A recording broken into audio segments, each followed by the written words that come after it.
Hoy tenemos con nosotros a José, miembro de Atalaya, que nos hará una pequeña introducción al mundo germánico, existiendo la posibilidad de que, en caso de que guste este tema, seguirá ampliándolo con una serie de podcast. Así que, bienvenido José, y cuando quieras. Buenos y maravillosos días, preciosa gente del mundo hispanohablante. Les saludo desde Atalaya y con estas, espero, enaltecedoras palabras, comienza nuestro paseo por la amplia literatura, lengua e historia germánica. En esta primera parte haremos una pequeña introducción sobre qué llamamos germánico y en qué época histórica vamos a tratarlo. Para empezar, la palabra germánico ya contiene bastantes problemas como para llenar un programa entero y varios tratados de etnonimia, pero resumiré en palabras bastante simples. Durante la edad de bronce nórdica, entre los siglos V y I a.C., los romanos no se interesaban especialmente por aquellos llamados bárbaros, o por aquellos bárbaros cuyos territorios no les valía la pena conquistar, teniendo poco trato y cuidado con los demás. Por ello, durante los primeros pasos del Estado romano, se apropiaron de la palabra que usaban los celtas, germani, que vendría a significar vecino, y adquirió su significado actual gracias al famoso general y dictador Julio César, que en sus escritos la utilizaba para discernir entre los galos y los pueblos que se asentaban al otro margen del río Renus o Rin. Aunque culturalmente aceptada y asumida, esta palabra trae más conflictos de los que parece solucionar, pues no todos los pueblos situados al este del Rin eran germanos. Un ejemplo de los más famosos es el de los teutones, cuyo nombre en idioma galo significa pueblo de las aguas, asentados en las orillas del río Elba, en la península de actual Jutlandia, Dinamarca. Ellos, con los cimbrios, protagonizaron las llamadas guerras cimbrias, en la primera centuria a.C., recogida por los romanos por la enorme desolación que causaron. Es gracias a estos mismos romanos que sabemos de los fallos al llamar germánicos a los pueblos al este del Rin, pues transcribieron los nombres de sus reyes y algunas costumbres, como Boiorix o Teutogoth. Se nota que no leyeron Asterix y Obelix, ¿verdad? Qué pena. Esto, unido a su filiación y amistad con tribus galas como los helvecios, nos queda claro que los teutones no eran germanos, sino celtas, y por tanto el uso de la palabra germano para referirse a algo germano es de una manera ridícula e inapropiado. No comentar ya el uso de teutón como sinónimo de alemán, pero eso será ya en otro podcast. Más adelante, y conforme el mundo romano se iba ampliando, encontramos a los que llamamos actualmente pueblos germánicos, sobre los que Tácito escribió tan sabiamente, y de los cuales no hemos parado de escuchar en los colegios: los suevos y los godos. Si bien no siempre las cosas son como las pintan, los suevos no eran un pueblo per se, sino una confederación de tribus y pueblos de habla germánica o celtogermánica. Y los godos estaban ocupando las zonas desde el este de Pomerania hasta el Mar Negro. Aunque no quedan registros vivos de las lenguas que hablaban estos pueblos en la era de Vendel, la llamada Edad de Hierro nórdica, sí conocemos por los descendientes de otras tribus cómo podría haber sido el idioma que hablaban, el protogermánico. Es curioso que, pasados siglos y siglos desde que toda esencia visigoda y ostrogoda se hubiera desvanecido en Occidente, se encontrará en la península de Crimea, en el siglo XVI, una población de hablantes del gótico, reducto de aquel gran imperio godo, anterior a las conquistas de Atila.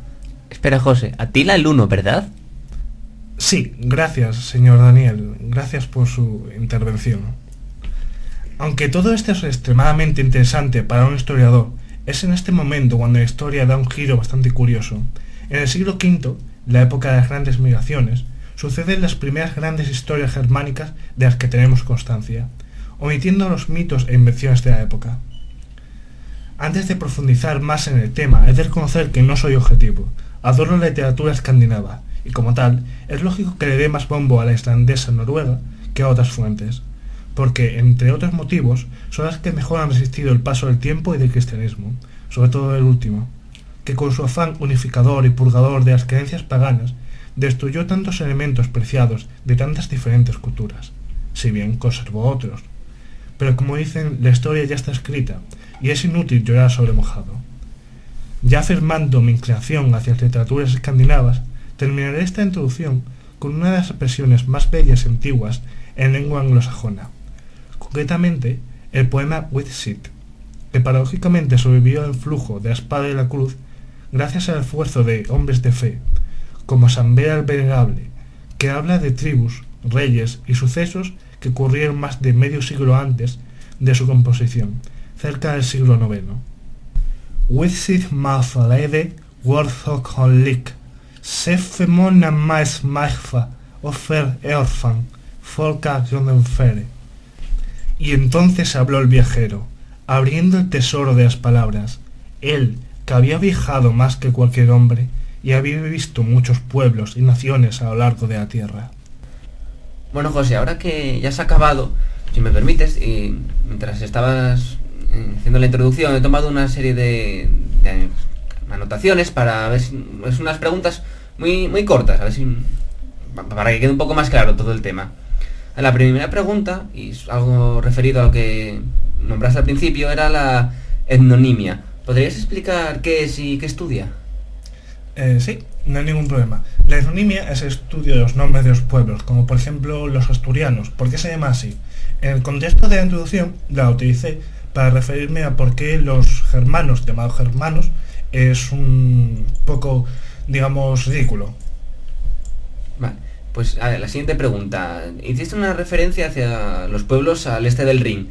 ¿Podrías nombrar alguno más y si les unía algún tipo de cultura común? A los pueblos al este del Rin estaban los cimbrios y teutones, que ya hablé de ellos. Aparte de ellos había muchos más pueblos celtas, de los cuales algunos no tenemos mucha información, pero también había algunos pueblos germánicos ya por la zona, al este del Rin, pero sobre todo por la variante norte, porque en aquella época se situaban todo a partir de la provincia de Ascania al sur de Suecia.